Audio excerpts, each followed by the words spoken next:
Hey everyone, Oscar here with Samy's Camera. Now, if you've been following the camera world over the past few months, you've probably seen a lot of conversations around the Nikon ZR. Now, this camera came out about 5 months ago, and since then it's been reviewed, tested, and pushed pretty hard by creators all over the world. Now, because of this, I want to talk about why this camera has become so popular with the creative community and why so many video creators are choosing to shoot with the ZR. Because on paper, it's a compact, low-budget cinema camera, but in practice, it's become a really powerful tool for modern content creators. So let's talk about it.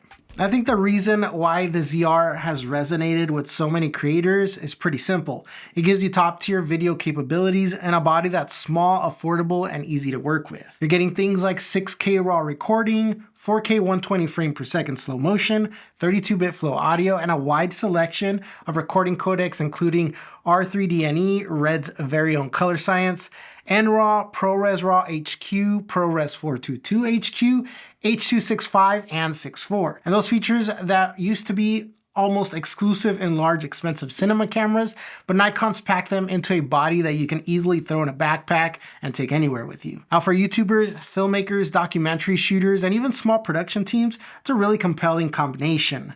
One of the biggest reasons creators gravitated towards this camera is the image quality. With the included 24.5 megapixel full-frame CMOS sensor, you're getting 15 stops of dynamic range and Nikon's amazing autofocus technology. The camera's capable of shooting 6K RAW video, which gives you tons of detail and flexibility when editing. And even though Nikon didn't include OpenGate as a feature in this camera, at least not yet, with a 6K image you can crop, stabilize, or reframe your shots while still delivering a clean 4K final image. It also supports a wide range of recording codecs and formats, which means creators can choose a workflow that fits their needs. If you're doing more cinematic projects, you can step into 12-bit RAW recording and take advantage of Red's color science. The ZR also includes dual native ISOs, the lower being 800 and the high is 6400. Another thing I appreciate about this camera is a frame rate option. The ZR can shoot up to 240 frames per second, which opens the door to some really beautiful slow motion footage. For creators shooting action, lifestyle content, sports, or even cinematic B-roll, that slow motion capability adds a lot of creative options. Now, something else to talk about is the fact that you can set the ZR to shutter angle. I'm glad that Nikon added this, and it really should be a basic feature in all cinema cameras moving forward. This definitely helps when switching between frame rates. I usually set mine to 180 degrees, and then the camera automatically sets the shutter speed for me. One of the most talked about features of the ZR, other than the Red RAW, is the 4-inch DCI P3 flip screen located on the back of the camera.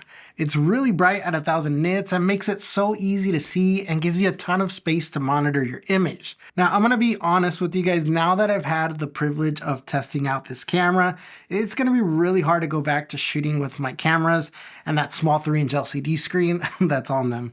I know most people are gonna say you can just add an external monitor, and I get that, and I do, but that's not always convenient for me, and in the world of run and gun videography, or even if you're vlogging, it just works so well having a large screen built into the camera. This also works well with Nikon's quick menu system. You can quickly toggle on and off zebras, histograms, waveforms, gamma assist, focus peaking, and so much more. And another reason the creative community has embraced the ZR is how well it works for run and gun filmmaking. The camera features built-in stabilization, which helps smooth out handheld shots, and when paired with a Nikon lens with VR, it makes it easy to get great handheld footage. And now I want to talk about audio because the ZR is one of the first cameras to include 32-bit flow audio recording.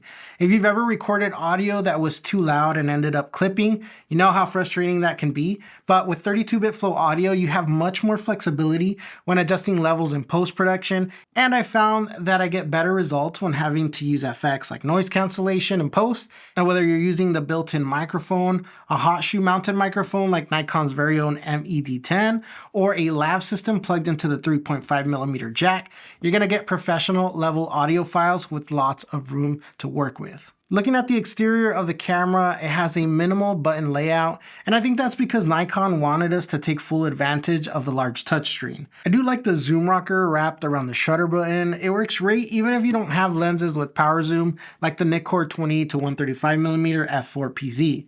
If you're using a non-power zoom lens, it defaults to cycling between 2 steps of non-destructive zoom, which is great for dialing in focus. On the top of the camera is a digital hot shoe, a photo video mode switch, and in the menu system you can set individual settings for each mode.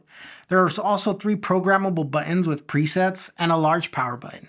For I/O, on the left of the camera is a 3.5mm mic port, a headphone jack, micro HDMI, and USB Type-C that works for data transfer, charging, and when using it as a webcam. For storage, Nikon has decided to go with a single CF Express Type B and micro SD slot located in the battery compartment. Now obviously most of the high-res codecs will only be available when shooting to the CF Express card, so make sure you plan to purchase one if you don't already have one. The battery of choice is the EN-EL15C, and overall I was pretty impressed with the battery life. We took it out on a shoot that maybe lasted about 2 hours, switching from RAW to N-Log, and we had a little less than a quarter of the battery left. For long shoots, you'll definitely want to have extra batteries or take advantage of the USB Type-C for charging. Now, another thing that I think creators really like about the ZR is how flexible it is to rig out.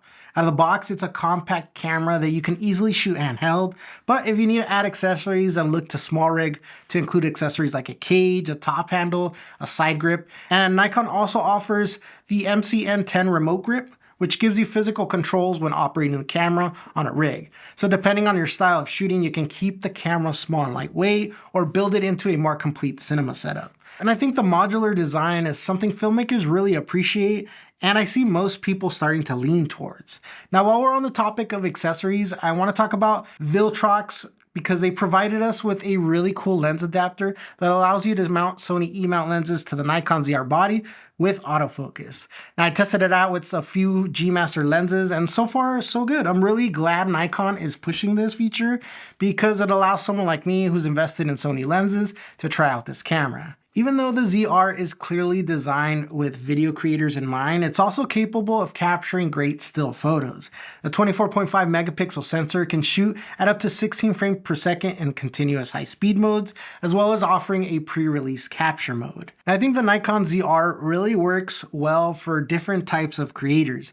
For someone who's just getting started with video, the camera is approachable, compact, and priced in a way that makes stepping into cinema style production a lot more accessible.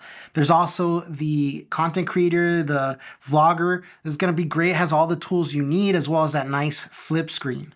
But for more experienced shooters, features like 6K recording, red code RAW workflows, flexible rigging options, and strong video performance makes it a serious filmmaking tool. I think it's a big reason why we've seen so many creators adopt it over the past few months. And I can't express how compact and flexible it is, and packed with the kind of video features that creators actually care about and will use.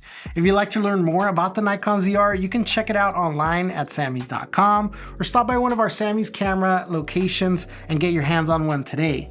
And do me a favor, if you've already had a chance to use it, let me know in the comments what you think about the Nikon ZR. If you found this video helpful, give it a like and consider subscribing to the channel for more first look videos like this. Thanks for watching. I'll see you in the next one.